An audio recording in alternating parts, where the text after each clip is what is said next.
Okay. Yo, young world, this is your boy, Young City Extraordinaire. It's me, I'm back again, making another video for you.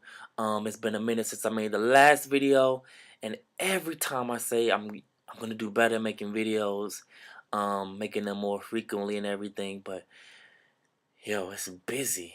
Life is rough, and I never get enough time, never have enough time to make these videos like I want to, like I should. Anyway, it's about 3:20 in the AM.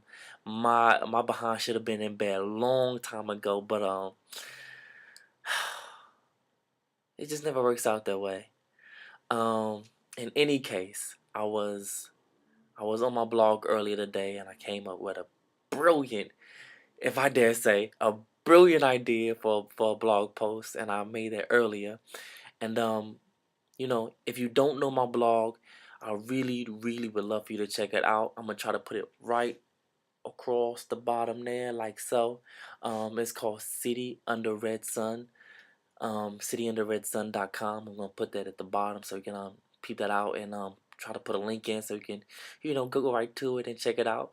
Cause I think it's pretty cool, and it's not just another blog about Japan. It's about me, and it's about my life. It's about an amazing journey and one of the most amazing places in the world. So yeah, check that out.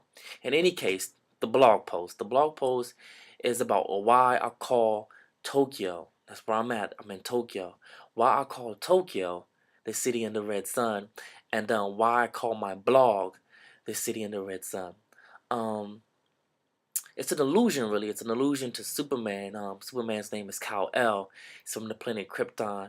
And there they have a red sun. He comes to Earth, though, and Earth has a yellow sun. And under Earth's yellow sun, he feels like, well, no, he doesn't feel like. He discovers that he has all kinds of superhuman, extraordinary powers. He can fly, and he can shoot laser beams and freeze puddles of water with his eyes and with his breath, and all kinds of crazy things.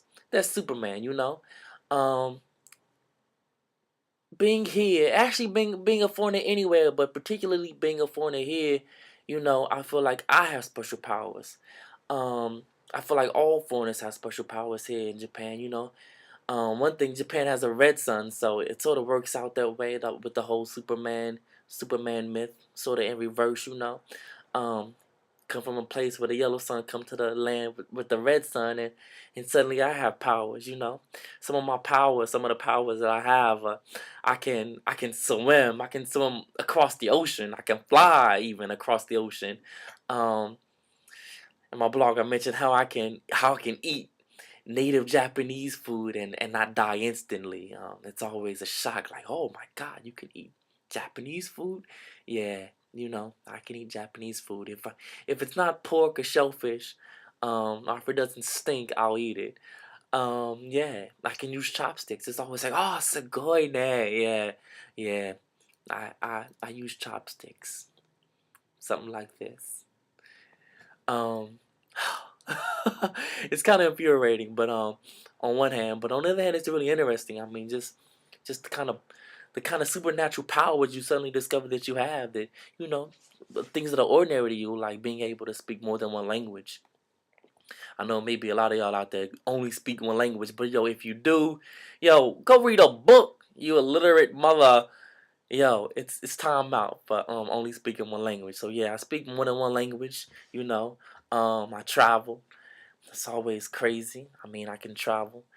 Um, I have the ability to clear out a room. That's one of my supernatural abilities. I can clear out a room just by walking in. Like, I can just clear out a whole room full of people. Like, they just stop and just leave.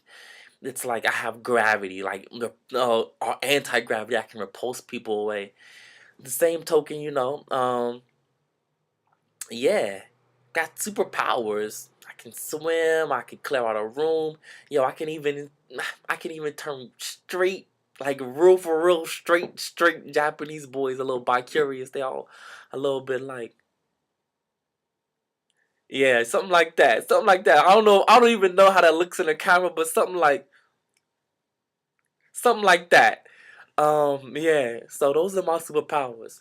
My question out there for all of y'all, people in Japan, You know, I know y'all know that y'all have superpowers, and people everywhere. You know, sometimes we're just in a new situation and we discover that all of a sudden the things that are ordinary to you are super ordinary to someone else. You know, those are your superpowers. So I want to know. I want to know, what are your superpowers out there, everybody. If you watch my video, you look at my blog. You know, what are your superpowers? And also, my boy Rashid. Shout out to my boy Rashid out in DC. He wants to know, yo, if I have superpowers, what is my kryptonite? So I'm posing a question to y'all. You know, if you do have superpowers, and you do, what is your kryptonite? Um, Mine, I'm not gonna tell you right now. Because yeah, Superman never tells you that he's allergic to kryptonite. I mean, what? He never does that. I mean, you just sort of know because you see him get all weak and crumple over, but he never come out and say, "Yeah, I'm allergic to kryptonite."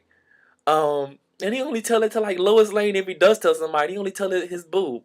So yeah, my kryptonite, I ain't even gonna say, but you know, I'm trying to figure out, what are your superpowers? What you Superman out there, you Superwoman out there, Supergirl, Superboy, Super Dog, Super Cat, I don't know. Um, yeah, what are your superpowers? And if you feel like sharing, you can tell me what's your kryptonite, alright? So world, it's like 3:30 and I got work in the morning, so this is a wrap. This is it. Alright? Yo, check out the blog. Um Check out my YouTube. Yo, I am gonna do more videos, so check them out. You can subscribe to my YouTube joint. You can you know, stay tuned to my blog because it's always gonna be something exciting there for you to read. I'm Yo, it is time for me to go to bed.